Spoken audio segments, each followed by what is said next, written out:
According to the Hebrew Scriptures, the Messiah is the seed promised to Abraham and David. In order to qualify as the Messiah, he must be a descendant of Abraham and King David. So, two of the Gospels, Matthew and Luke, attempt to prove that Jesus' lineage does trace through Abraham and David. Matthew begins his Gospel with the genealogy in Matthew chapter 1, and his entire point was to establish that Jesus was a real direct descendant of Abraham and David. Luke also provided a genealogy in Luke chapter 3, and his point was to also establish that Jesus was a real descendant of Abraham and David, but he goes further back, establishing that Jesus was, of course, a son of Adam, and therefore is the fulfillment of the promised seed in Genesis chapter 3, verse 15. There's a problem, though.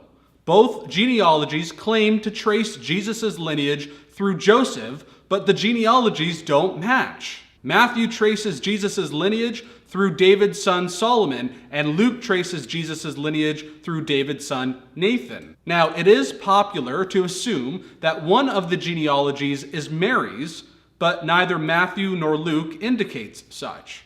Instead, the most ancient explanation that resolves this seeming contradiction is that both genealogies are through Joseph.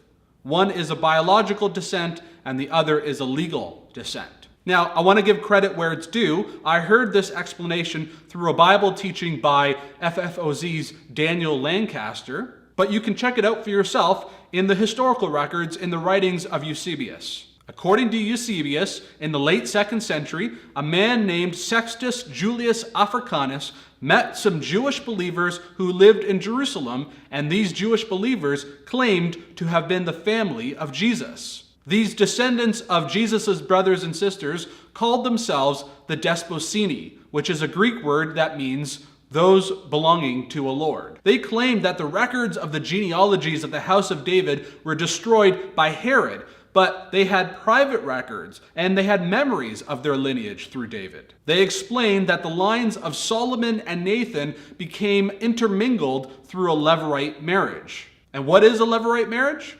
Well, according to the Torah, if a man dies without any children, it was the duty of his brother to marry the widow and give her children. And these children would legally be the descendants of the deceased husband. So according to the Desposini, Joseph's grandfather in the Matthew genealogy, Matthan, married a woman, and together they had a son named Jacob.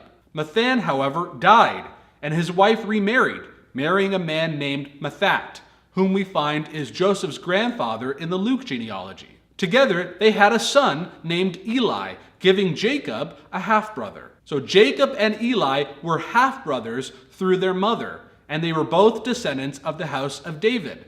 Jacob was a descendant of Solomon, and Eli was a descendant of Nathan. Sadly, Eli died shortly after getting married, never having given a son or children to his wife. So as per the Levirate arrangement, Jacob married Eli's widow, and together they had a son whom they named Joseph. So according to this very ancient tradition, Matthew's genealogy is Joseph's biological lineage through Jacob, and Luke's genealogy is Joseph's legal lineage through Eli because of the Levirate marriage. So if this is true, then both genealogies are through Joseph, and both Matthew and Luke felt the need to show that Joseph was a descendant of King David, and therefore establishing that Jesus was a real descendant of David through Joseph. If this explanation is correct, then there are actually two different ways that Jesus was a descendant of King David. And the Torah says that every matter needs to be established on the basis of at least two witnesses. So Jesus is the son of David. He is the soon coming King of Israel.